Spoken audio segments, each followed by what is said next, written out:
Dear Papa Dudut, sa lahat po ng mga nakatutok ngayon, huwag kalimutan na mag-like, mag-share, at mag-subscribe.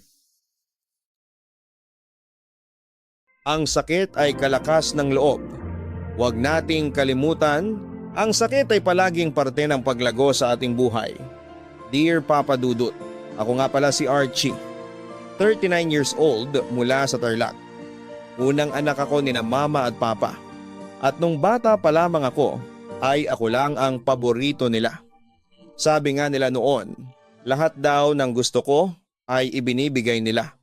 Laruan, damit, at mga bagay na kahit hindi ko naman kailangan. Pati mga tita, tito, lolo at lola ko, parang ako ang pinaka-minamahal nilang apo. Hindi naman sa nagrereklamo ako noon, kasi sino ba naman ang aayaw sa atensyon at regalo, hindi ba? Pero lahat yan ay nagbago nang dumating si Bong sa buhay namin. 5 years old ako nang pinanganak siya. Sa totoo lang, excited ako noong una. Kasi lahat ng kaibigan ko ay may mga kapatid. Ako lang yata ang walang kapatid. Lagi nilang sinasabi na ang saya na magkaroon ng baby brother or sister. Archie! May kalaro ka na. Kaya noong sinabi ni mama na magkakaroon na ako ng kapatid, ay tuwang-tuwa talaga ako. Pero iba pala ang realidad sa inaasahan ko na mangyayari. Noong dumating si Bong, ay parang biglang nag-shift ang mundo namin. Busy sina mama at papa sa trabaho, kaya si Yaya, Elena na ang madalas naming kasama noon. Kahit ganon, ramdam ko naman na mas focus ang lahat kay Bong. Ang totoo, hindi naman sa hindi ko mahal ang kapatid ko. Pero parang lagi siyang may sakit. Kung hindi siya inuubo, ay nilalagnat naman siya. Kaya lahat ng atensyon ni na mama, papa at yaya ay nasa kanya na. Ako ay parang naging background na lamang. Minsan may mga pagkakataon na naiinggit ako. At kunwari ay may sakit si Bong. Tatawagan nila lahat ng doktor na pwedeng tawagan. Bibili sila ng bagong laruan para magpasaya dito. Pero ako wala. Tapos kapag nagtatampo ako, ang sasabihin nila ay, Archie, ate ka, ikaw dapat ang umiintindi. Doon ko naisip na mahirap palang maging ate. May isang gabi na hindi ko makakalimutan. Kaarawan ni Bong noon. Mga 4 years old na yata si Bong. Nagayo si mama ng simpleng party sa bahay. Ang daming bisita. Puro kaibigan ni mama at papa. Pero parang ako lang ang hindi masaya. Bakit parang tahimik ka, Archie? Tanong ni Yaya Elena habang tinutulungan akong magpalit ng damit. Wala, sagot ko. Pero ang totoo, naiinggit ako kay Bong. Pagkatapos ng party, umakyat ako sa kwarto ko. At hindi ko na sila sinamahan sa pagbukas ng mga regalo. Narinig ko pa si Bong na tumatawa habang binubuksan ang bagong laruan na robot. Hindi ko alam kung bakit, pero nakaramdam ako ng lungkot na hindi ko maipaliwanag. Minsan naisip ko noon, paano kung wala si Bong? Babalik kaya ang atensyon nila sa akin? Pero alam mo, Papa Dudut, hindi ko naman sineryoso yung ganoong pag-iisip. Kasi kahit papaano, mahal ko pa rin si Bong. Kapatid ko siya. At kahit na minsan nakakainis siya, ay gusto ko pa rin siyang alagaan. Habang lumalaki si Bong, ay mas naging close kami. Kahit nasakitin siya, ay mahilig siyang maglaro ng mga laruan niya. Ako naman ay mahilig magbasa ng libro. Kaya kapag nasa kwarto lamang kami, ay babasahan ko siya ng mga kwento. At madalas, tungkol sa pirates o mga superheroes. Gustong gusto niya kasi yon. Minsan ay tatawa siya ng malakas. Sabay magtatanong, kitang maghanap ng treasure, promise ate ha? 4. Sabi niya sabay abot ng pinky finger niya. Promise! Sagot ko sabay pinky swear sa kanya. Pero hindi lahat ng araw ay masaya para sa amin ni Bong. May mga gabing nagigising ako kasi naririnig ko si Bong na umiiyak. Kapag ganon, tatakbo si mama o si papa papunta sa kwarto niya. Minsan ay naririnig ko si Yaya Elena na nagmamakaawa kay Bong. Huwag ka lang umiyak baby, magiging okay ka rin. Ako naman ay magmamasid lang sa pinto. Hindi ko maintindihan kung bakit parang laging ganon. Bakit parang laging may problema si Bong? Bakit hindi siya gumagaling? Isang araw, nagising ako na parang mas tahimik ang bahay. Hindi ko makita si Bong kaya hinanap ko siya. Yaya, nasaan po si Bong? Tanong ko. Andun sa ospital, Archie. Sinamahan siya ni mama at papa mo. Sagot niya. Halatang pagod. Ospital? Bakit? Anong nangyari? Nilagnat ulit kagabi. Kailangan niyang magpagaling muna doon. Nagulat ako. Hindi naman bago yung mga ganitong nangyayari kay Bong. Pero noong mga araw na iyon ay parang may ibang pakiramdam ako. Buong araw ay hindi ako mapakali. Hinintay ko sina mama at papa pero hindi sila umuwi hanggang gabi. Noong gabing iyon, bumalik na sila. Pagod ang itsura ni mama. At si papa ay halatang galing pa sa pag-iyak. Nasaan po si Bong? Tanong ko. Kailangan pa niyang magstay sa ospital, Archie. Pero magiging okay din siya, sabi ni mama. Pero hindi ko alam kung bakit hindi ako naniwala sa sinabi niya. Alam niyo Papa Dudut, hindi ko kaagad na-realize kung gaano kahalaga si Bong sa buhay ko. Ang totoo, madalas akong nakakaramdam ng inis o inggit sa kanya. Pero habang tumatagal ay mas naiintindihan ko na kung bakit gano'n na lamang ang atensyon na ibinibigay ng lahat sa kanya. Hindi lang dahil sasakitin siya, kundi dahil may kakaiba sa kanya. Parang ang dali niyang masaktan. Hindi lang sa pisikal, kundi pat na rin sa emosyon. Naalala ko pa noong pareho na kaming nag-aaral ay mas laging priority ng lahat si Bong. Kapag dismissal ng klase, may kotse agad na sumusundo sa kanya. Pero ako, ayos lang daw na mag-tricycle. Basta safe akong makauwi kasi nauunang matapos ang klase ni Bong. Minsan nga, halos maiyak na ako sa inis. Kasi kahit sobrang init ng araw o umuulan, ay wala pa rin silang panahon para sunduin ako. Pero kapag si Bong, kahit abutin pa ng gabi o bumagyo, nandyan si mama o si papa para sa kanya. Kahit sa mga simpleng bagay, halatang si Bong ang sentro ng mundo namin. May mga oras na iniisip ko, bakit ganon? Hindi ba pwedeng pantay lang? Pero sa kabila ng lahat, ay hindi ko magawang magalit ng tuluyan. Lalo na kapag nakikita ko siyang tahimik sa isang sulok. Parang kinakabahan o may iniisip na mabigat. Isang araw, na-ospital si Bong. Hindi ko makakalimutan yon kasi pakiramdam ko ako ang may kasalanan. Naglalaro kasi kami noon sa bakuran. At simple lang naman ang laro namin. Taguan-tayaan. Tumakbo siya ng mabilis para hindi ko siya maabutan. Tuwang-tuwa pa nga siya. At habang ako naman ay sinubukang habulin siya. Pero bigla siyang huminto at napahawak sa dibdib niya. Bong, anong nangyayari? Tanong ko. Pero hindi siya sumagot. Nahulog siya sa damuhan at hindi na gumalaw pa. Nagpanik ako at tinawag si Yaya Elena at dali-dali siyang dinala ni na mama at papa sa ospital. Pagdating nila, galit na galit si mama. Archie, hindi mo ba alam na hindi dapat mapagod si Bong? Bakit mo siya pinilit maglaro? Gusto kong ipaliwanag na hindi ko naman siya pinilit. Pero sa sobrang galit ni mama ay hindi ko na nagawang magsalita pa. Napaiyak na lamang ako. Sa buong gabi ay iniisip ko, paano kung hindi na bumalik pa si Bong? Ano na lang ang sasabihin ko? Saan ko ilalagay ang sarili ko? Kinabukasan, umuwi na si Bong mula sa ospital. Mahina pa rin siya pero pinilit niyang ngumiti. Ate, sabi niya habang mahina pa ang boses.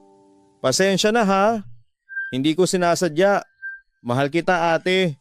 Parang tumigil ang mundo ko noon. Ako ang may kasalanan, pero siya ang nagsosorry. Ako ang nagdadala ng sama ng loob, pero siya ang nagsabing mahal niya ako.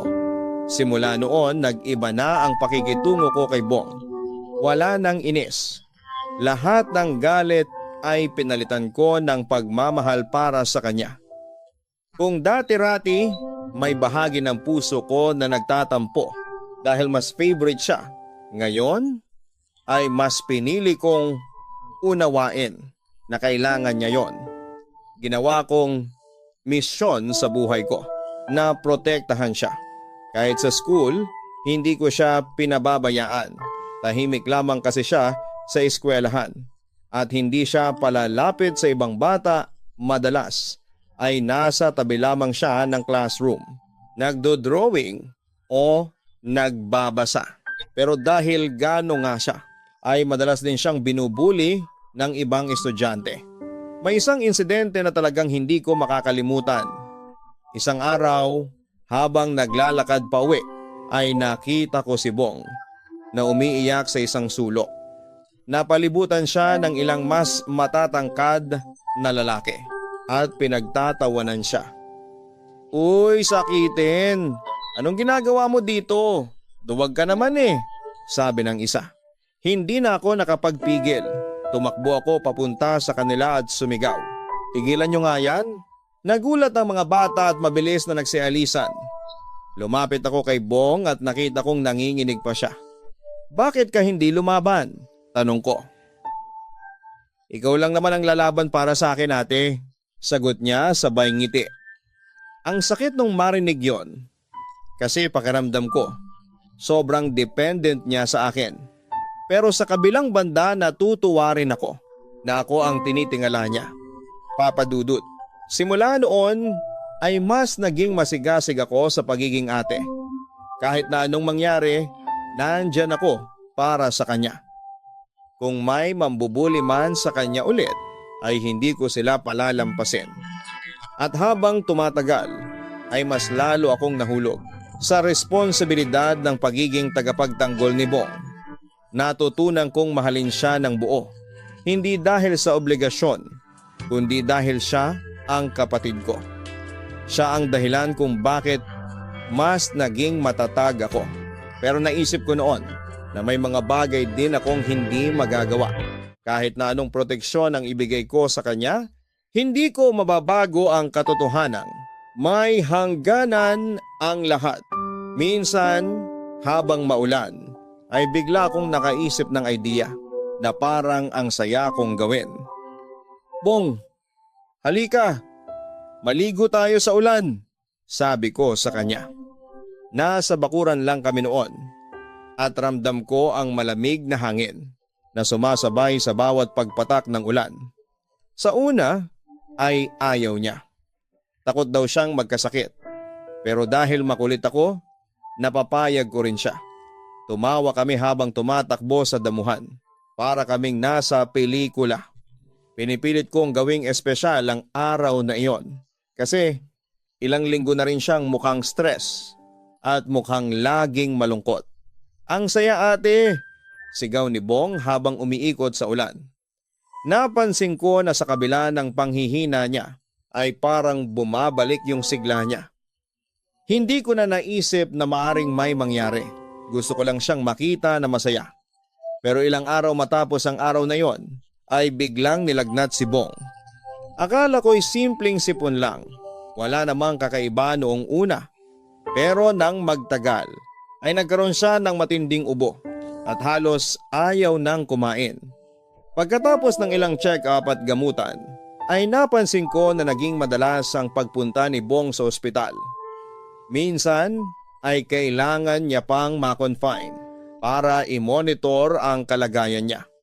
Hindi ko maintindihan ang naririnig kong medical term mula sa mga doktor. Bata pa kasi ako noon at hindi ko rin magawang magtanong ng diretsyo. Ang alam ko lang, sakitin si Bong at kailangan niyang magpagaling. Simula noon, halos araw-araw na akong nasa tabi niya. Ako ang sumasama sa kanya sa ospital. Kapag wala si mama o si Papa.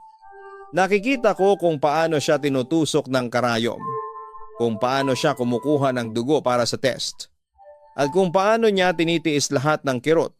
Sa mga panahong yon ay parang unti-unti akong nawawala sa sarili ko.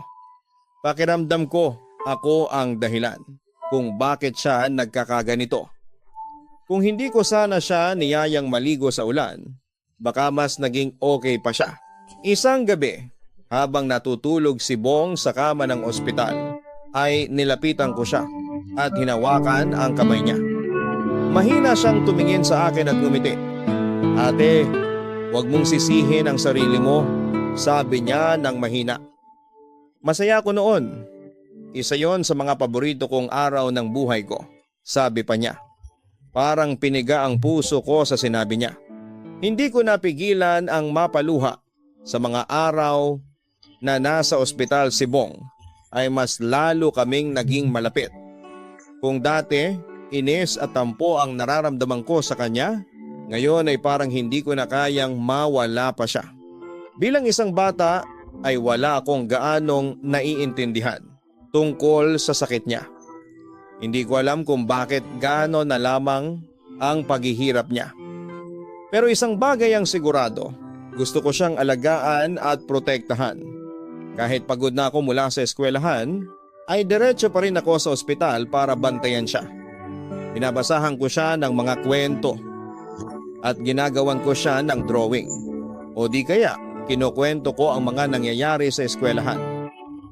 Kahit sa simpleng paraan ay gusto kong maparamdam sa kanya na hindi siya nag-iisa. Isang araw, habang nag-aalaga ako kay Bong, ay napansin kong parang mas lalong humihina ang katawan niya. Hindi na siya tulad ng dati na kahit papaano ay nakakapaglaro pa rin. Ngayon ay halos buong araw na siyang nasa kama. Kahit mahina na ang boses niya, ay pilit pa rin niyang ipinapakita na masaya siya. "Ate," sabi niya minsan, "salamat kasi andito ka palagi. Ang hirap, Papa Dudut. Ang hirap makita ang kapatid mo na gano'n ang sitwasyon. Pakiramdam ko, kahit na anong gawin ko, ay hindi ko siya kayang iligtas. Pero ayaw kong ipakita sa kanya na umiiyak ako. Gusto kong isipin niya na malakas ako. Kasi alam kong doon siya humuhugot ng lakas. Habang tumatagal ang panahon, ay mas lalong nagiging mahirap ang kalagayan ni Bong. Palagi siyang nasa ospital. Kapag nasa bahay kami, ay kailangan pa rin niyang uminom ng maraming gamot. Kung dati, takot siya sa mga karayom. Ngayon ay parang nasanay na siya. Isang gabi tinawag ako ni Mama at Papa para kausapin. Mukhang seryoso sila. "Archie, kailangan mong maging matapang," ang sabi ni Mama. Hindi natin alam kung gaano pa katagal si Bong. Ang bigat ng salitang iyon, Papa Dudut. Parang hindi ko kayang tanggapin. Gusto kong sumigaw, magalit, magtanong kung bakit kailangan mangyari ito sa kapatid ko. Pero wala akong magawa kundi ang umiyak ng tahimik. Noong gabing yon, ay pinilit kong maging normal ang lahat. Papa Dudut. Inalala ko ang mga masasayang araw namin ni Bong. Ang pagtakbo namin sa ulan. Ang mga tawanan namin. Ang mga pagkakataong hinahayaan niya akong manalo sa laro kahit na alam kong kaya niya akong talunin. Sa huling mga araw ni Bong ay lagi akong nasa tabi niya. Kahit na anong gawin ko ay hindi ko siya iniwanan. Kahit nahihirapan siyang magsalita ay ramdam ko ang pagmamahal niya sa akin. At sa huling sandali, hinawakan niya ang kamay ko at ngumiti. "Ate, huwag kang malungkot," sabi niya ng mahina. "Lagi lang akong nandito." Nang mawala si Bong, ay parang nabiyak ang puso ko. Parang hindi ko alam kung paano magpatuloy sa buhay. Pero sa kabila ng lahat, ay naisip ko ang huling sinabi niya na hindi siya mawawala. Kahit na hindi ko siya nakikita, ramdam ko ang presensya niya. Sa bawat ulan na bumabagsak ay parang nandyan siya, tumatawa sa tabi ko. Sa bawat bulaklak na tumutubo sa garden namin ay parang siya ang nagbibigay ng kulay. Matapos ang pagkawala ng kapatid kong si Bong ay hindi na naging pareho ang bahay namin. Para bang may kulang. Hindi lang sa presensya, kundi pati na rin sa saya at katahimikan. Dati, kahit papaano ay masaya rin kami, kahit busy sina mama at papa. Pero ngayon, parang lahat na lang ay bigat at lungkot. Nagumpisa ang lahat sa simpleng pagkatalo nina mama at papa. Minsan ay tungkol lang sa kung sino ang dapat magdala ng gamit ni Bong na naiwan sa ospital. Minsan naman ay tungkol sa pera o sa oras na hindi nila maibigay sa isa't isa. Akala ko noon ay normal lamang yon kasi may mga araw na nagbabati rin sila at parang okay naman. Pero habang tumatagal ay mas madalas na ang sigawan kesa sa tawanan. Kapag nasa kwarto ako ay rinig ko ang boses nila sa baba. Hindi ko maiwasang magtago sa unan at takpan ang tenga ko. Pero kahit na anong gawin ko ay hindi ko maalis ang ingay ng pag-aaway nila. Isang gabi, napatigil ako sa ginagawa ko dahil sa isang matinding sigawan mula sa sala. Pumunta ako mula sa hagdanan at nakita kong galit na galit si mama habang umiiyak. Si papa naman ay parang pagod na. Pero hindi ko maintindihan kung bakit parang hindi niya nararamdaman ang pagsisisi. Pamilya natin ang sinisira mo, sigaw pa ni mama. Hindi ko lubos maintindihan ang pinag-uusapan nila. Hanggang sa narinig ko ang sinabi ni mama, may ibang babae si papa. Biglang nanlamig ang katawan ko. Hindi ko alam kung paano ko tatanggapin yon. Sa mga sumunod na araw ay unti-unti kong naramdaman ang lamat sa relasyon nila. Papadudot si mama ay laging tahimik at parang malayo ang iniisip. Si papa naman ay bihira lang sa bahay. Kapag umuuwi siya ay halata mong napipilitan lang siyang magtagal. Paglipas ng ilang buwan ay nagkaroon ng mas malaking problema. Nagkasakit si mama at noong una akala ko'y simpleng sakit lamang. Parang trangkaso o ubo na nawawala rin. Pero habang tumatagal ay mas lalong humihina ang katawan niya. Sinabi ng doktor na may cancer si mama. Hindi ko maintindihan kung paano nangyari yon at parang kahapon lang ay malakas at masayahin pa siya. Ngayon ay hindi na siya makalakad ng mag-isa at palagi siyang pagod kahit wala naman siyang ginagawa. Halos araw-araw kaming nasa ospital. Si Papa kahit busy sa trabaho ay pinilit niyang maglaan ng oras para kay Mama. Pero ramdam ko na iba na ang dynamics nilang dalawa. Hindi na sila tulad ng dati na nagtutulungan. Parang pareho silang nagpapanggap na okay ang lahat sa harapan ko. Pero alam kong may lamat na hindi na maibabalik pa. Habang tumatagal ang sakit ni Mama, ako ang naging tagabantay niya sa bahay. Ako ang nag-aabot ng tubig, gamot at kumot sa kanya kapag giniginaw siya. Sa mga pagkakataong yon ay parang bumabalik sa akin ang alaala ni Bong. Naalala ko kung paano ko siya inalagaan noon sa ospital. Si Papa naman kahit nandiyan ay parang lagi ring wala. Busy siya sa trabaho at kahit gusto kong magalit sa kanya dahil sa nalaman ko tungkol sa ibang babae ay hindi ko na magawa pa. Siya ang sumasagot sa gastusin namin at alam kong hindi rin madali ang pinagdadaanan niya. Sa huli, wala na rin kaming magawa kundi ang tanggapin ang kapalaran. Pumanaw si Mama isang gabi. Tahimik ang buong bahay. Hindi ko alam kung paano magpapatuloy. Pagkatapos ng lahat ng yon, matapos ang libing ni Mama, ay naging mas tahimik ang bahay. Hindi nagtagal si Papa. Kapag umuwi siya, lagi siyang nasa trabaho. At kapag nasa bahay, abala siya sa mga papeles at tawag sa telepono. Ako naman ay natutong mag-isa. Ako ang naglilinis ng bahay, nagluluto ng pagkain at nag-aasikaso sa sarili ko. Dahil wala na akong yaya. Hindi ko maiwasang magtanong sa sarili ko, paano kung andito pa si Bong? Baka mas madali ang lahat. Baka hindi ko nararamdaman ang ganitong kalungkutan. Isang araw, habang inaayos ko ang mga gamit ni Mama, ay napansin ko ang isang lumang album na mga litrato. Binuksan ko yon at nakita ko ang mga ngiti namin noon. Si Mama, si Papa, si Bong at ako. Parang ibang pamilya ang nasa mga larawang iyon. Masaya, buo at puno ng pagmamahal. Sa mga gabing mag-isa ako sa kwarto, ay iniisip ko ang mga nangyari. Napatanong ako sa sarili ko kung bakit kailangang magbago ang lahat. Parang sunod-sunod na trahedya ang nangyari sa amin. Hanggang sa dumating ang araw na pumanaw din si Papa dahil sa sakit sa puso. Bigla na lang at wala na akong pamilya. Pagkatapos ng libing ni Papa, ay wala na akong natirang pamilya at sobrang tahimik ng buhay ko. Parang ang lahat ng ingay sa paligid ko ay nawala na. Noong una, akala ko ay makakaya ko na magpatuloy pa rin sa buhay kahit na wala ng mga magulang at kapatid ko. Pero habang tumatagal, ay napansin ko na parang may isang malaking butas sa aking dibdib.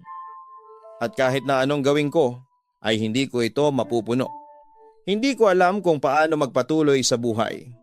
Ang bahay na dati puno ng tawanan, ngayon ay tahimik na parang mas malaki ang espasyo nito. Pero mas mabigat ang pakiramdam. Nagdesisyon akong umalis. Iniwan ko ang bahay na yon. Dala ang bigat ng mga alaala. Kahit mahirap, alam kong kailangan kong mag-move on. Nagsimula akong bumuo ng bagong buhay. Pero sa likod ng lahat ng yon, ay dala ko pa rin ang mga alaala ng pamilya ko. Sa tuwing naiisip ko sila, ay nararamdaman ko ang lungkot. Pero kasabay nito, ay may kaunting ligaya sa puso ko. Kasi kahit papaano, ay naging bahagi sila ng buhay ko. At kahit na hindi na sila pisikal na nandito, alam kong hindi mawawala ang pagmamahal nila para sa akin.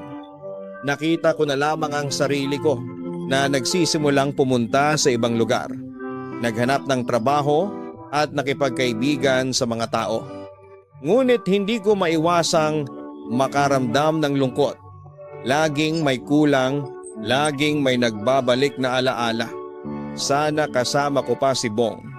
Sana mas nasulit ko ang mga araw na magkasama kaming dalawa. Hindi ko na kayang hindi siya alalahanin.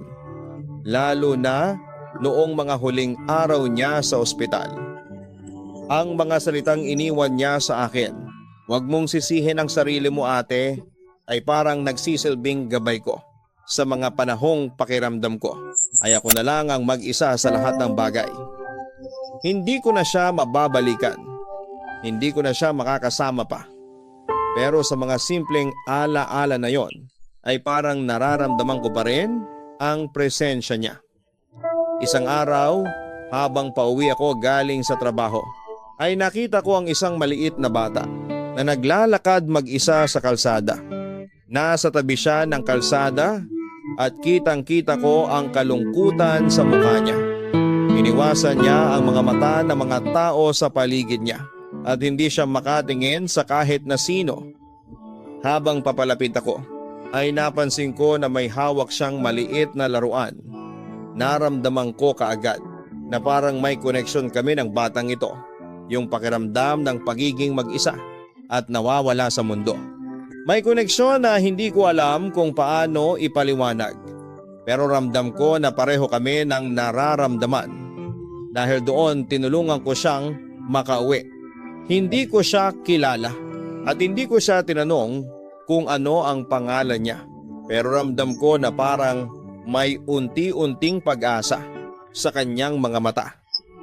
Nang maglakad kaming magkasama, minsan kahit na wala kaming masyadong sinasabi, ay sapat na ang presensya ng isa't isa.